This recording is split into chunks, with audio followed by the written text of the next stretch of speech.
Hi everyone. So this song is called Slur by Ellis. So I want to talk about a few things in this song. This is a very simple song with 16 bar structures, and it's actually a ABA form in the form of the music. And the first thing in the first bar, you can see that this is a slur, even slur was. So you can see that the second finger and open string and the middle finger and the open string and the index finger. So you have to play it very evenly. So when you practice with the metronome. 1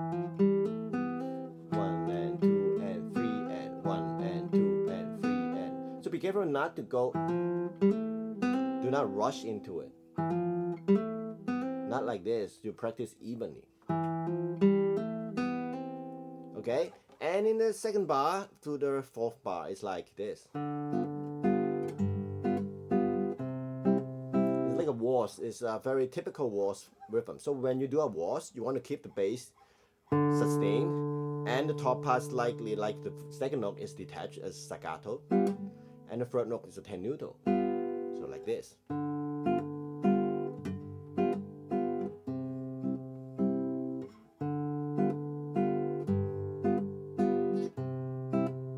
So how do you do the staccato? So by going back to the finger, your right hand finger, your IMA finger, to put it back very quickly. So you practice by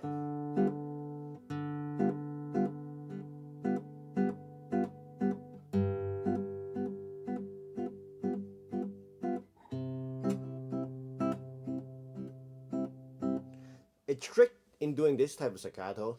Three fingers, the index, the IMA finger, they should be kind of like stick together. They kind of hold them together so that you can have a very constant and vertical sound. So it won't be like an arpeggio like sound, not like this, not broken off, but very consistent. The sounding together, right?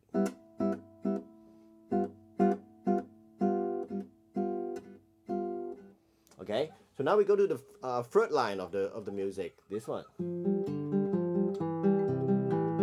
So this is where we have a two line of melody. Like the first line, the lower line is the bass note, the bass melody.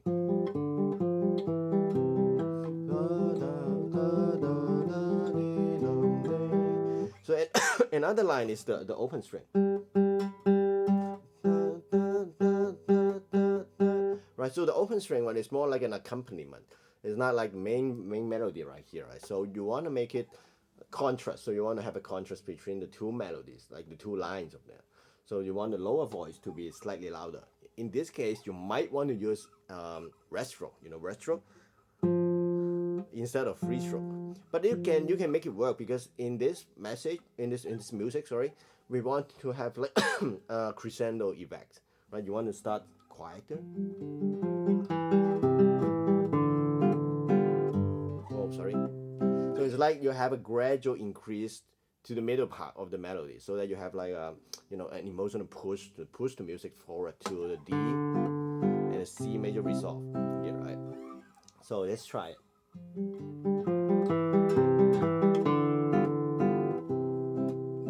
So how to practice this? You might want to do something like one tricky part is not to mute the open string.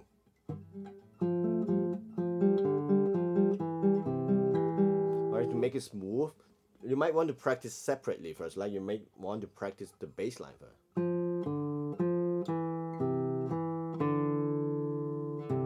Like this. This is one of the way to do it. So the tricky part is how to make it smooth. Another way that you can really help with your finger or your hand positions, that you don't want it to flow around like this. You don't want it. You don't want it to move around a lot. So you can do it. You can do a little planting with your M and A finger on the first and second string here. So it stabilizes your hand positions, and it forces you to use more of your bigger joint here, the first joint and the lower joint for your thumb here. Okay, and for the rest of the bar is similar. The tricky thing is the last note, the last two bars of the music or the first two sections like this, which involve like a G no look and open strings and a D single note. And you also want to do a staccato on the very last octave C and a palm mute at the end. So let me try the last two bars here.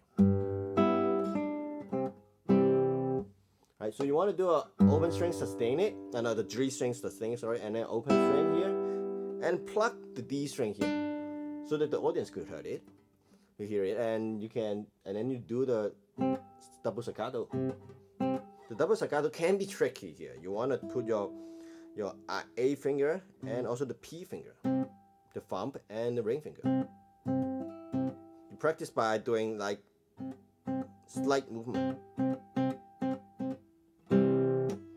So this song is actually involves a lot of planting. You need a lot of planting in your right hand techniques, and also some of the left hand techniques is very interesting and very helpful in the long run.